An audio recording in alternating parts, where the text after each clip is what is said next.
Why is a medieval erotic roleplay server the most popular choice on a game called Space Station 13? Couldn't tell you. I'm not providing my date of birth to horny Discord moderators. I'm assuming the duchy I'm passing is code taken from the celibate medieval servers. These originators either no longer exist or have smaller communities than the Circle Jerks. History repeats itself since there was a Fallout server that had its code stolen for internet sex purposes. Said sexy edition eclipsed the original Fallout server in popularity too. Currently, out of the top dogs, Colonial Marines is the only theater that doesn't allow masturbation. Although I swear there was a version where the Marines fuck the aliens. For the genre, Colonial Marines at least makes sense. It's filled with aliens in space. It's a spin-off with staying power that is entirely its own thing. Certainly something to be proud of, a well-behaved server you could have took home to your family for the holidays. When it comes to a traditional space station, there was a period where I perceived under 100 players as a low pop server. Really, the 60-80 player range is plenty. After surpassing 120 players, then departments begin to get overcrowded. Scrolling through the server lists, not even for the sake of the rule of 3, but there are only 3 servers that I'm seeing that are still somewhat traditional Space Station 13. Buried between layers of type sexuals, there's Monkey, Goon, and Bee. Guess that's why I split my space time between 13 and 14. I do enjoy poking my head into all types of communities. However, when it comes to my preference, give me plain old Space Station with a little RP. Make it low or medium. I'm unqualified for that high RP shit. The pixel nudists refer to us honest clothed Joes as textiles. Well, they're text files. Yeah, that'll show them. This isn't a hate campaign against the ERPers and furries. They've already won. Just expressing my disappointment witnessing the decline of Space Station 13 over the years. I'm like the old man who used to enjoy watching TV until they started putting all those dirty programs on the channels. This was my formal complaint to the network. I've already said all of this in some form before. This was just an update. Nothing has changed. Time is better spent with Bernard Bush of Monkey Station. Selected to be the quartermaster for his merit in online shopping and crate pushing supervision. The quartermaster's best cargo tech earned that full technician title. Unlike me in my day job as a pool technician, I'm barely a pool boy. While Bernard's tiny employee of the month wasn't a cargo boy, but a workhorse of a monkey. Practicing middle management, Bernard got in the way by sending the shuttle away. I realized the monkey was trying to sell the fabricators for credits. Carelessly, the chimp dove out the airlock in an attempt to catch the shuttle. Okay, really, the little fella probably just wasn't paying attention, expecting the shuttle to be there since he communicated his plans to the boss, who pulled the stupid card. Dumbass over here wanted to provide his monkey worker with an assistant. Fulfilled this request with evolution in a cube. Just add water. Bernard's sink baby was mean straight out the spawn, fighting him all the way back to the cargo bay. Pleading for help, he suggested the civilized monkey talk some sense into the aggressive primate. Violence was the only language the half-an-ape spoke, directed solely towards his father for birthing him. Post-birth abortions should only be done in self-defense. Political opinions aside, the fact is Bernard was introduced to a ladder that proves Space Station has no ceiling. This conspiracy has divided map voters for far too long. Bernard, however, failed to comprehend the powers of the ladder. Perhaps all the desk whiskey had finally rotted his brain, resulting in his debut as a coat rack. Cargo bay would do fine without a functioning quartermaster.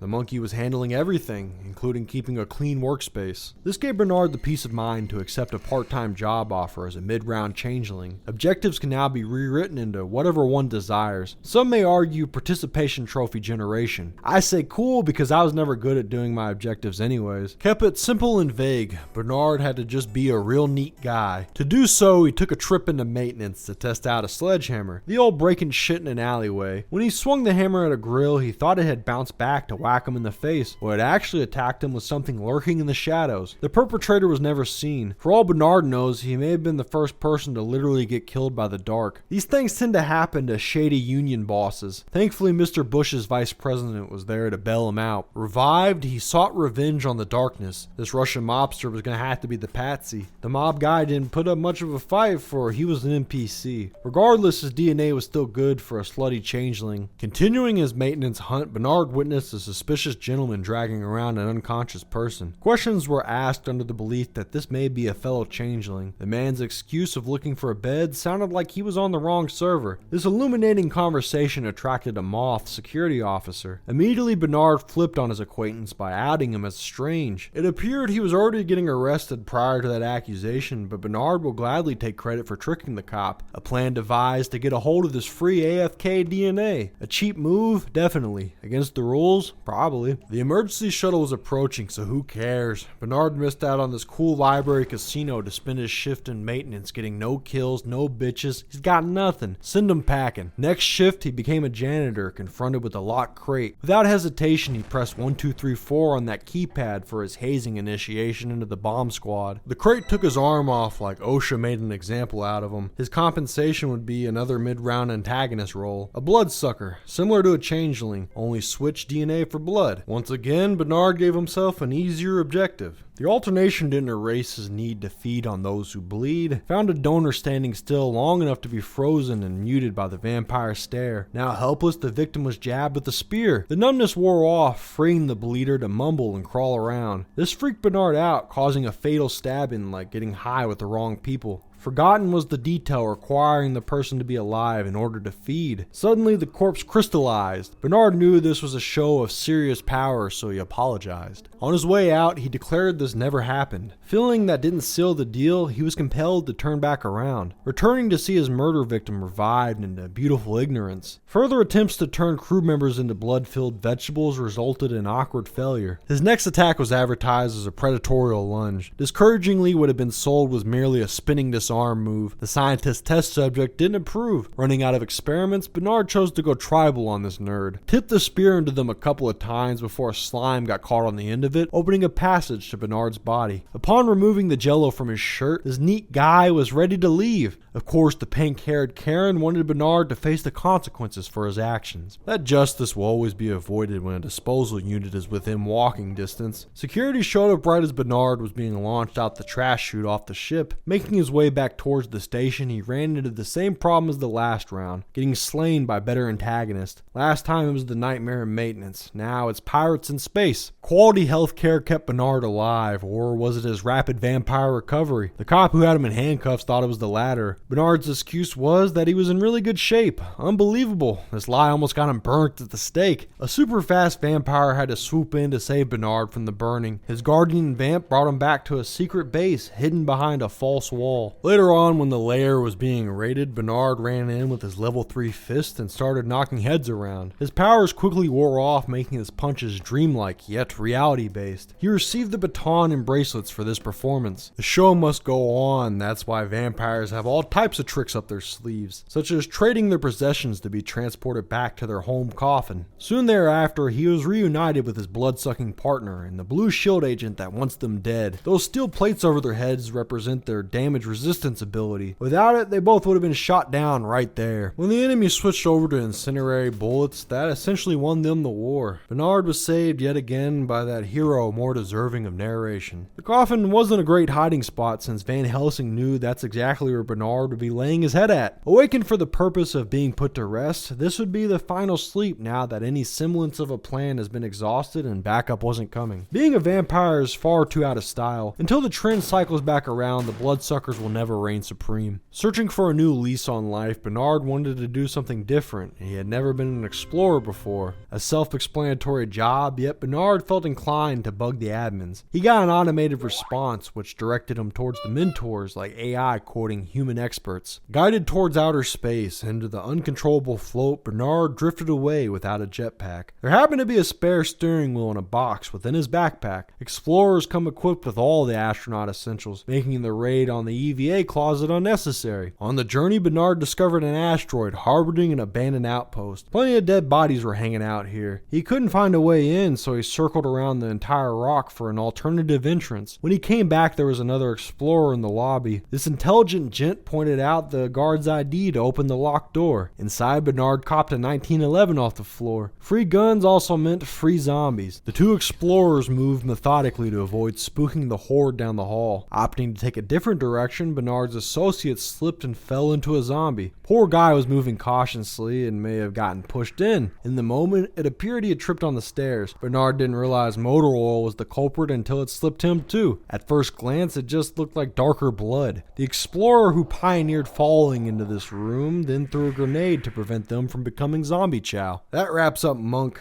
I was gonna check out Goon to see if Quentin Jackwright was waiting in character creation cryogenics. Couldn't find out because none of the Goon servers were letting me in. No ban message, it just fails to load up. Okay, we'll try that third server mentioned earlier. Can't recall when I last stepped on B. My guy Buff Benson waited here for me after all these years. Too bad I did him dirty by only taking him out for a 10-minute spin. Buff was a bartender who took the gateway to Lava Land. There he thought he met Shadow the Hedgehog. Instead he just met his fate from the hands, teeth, claws. However Ash Drakes get down is the reason he bled out.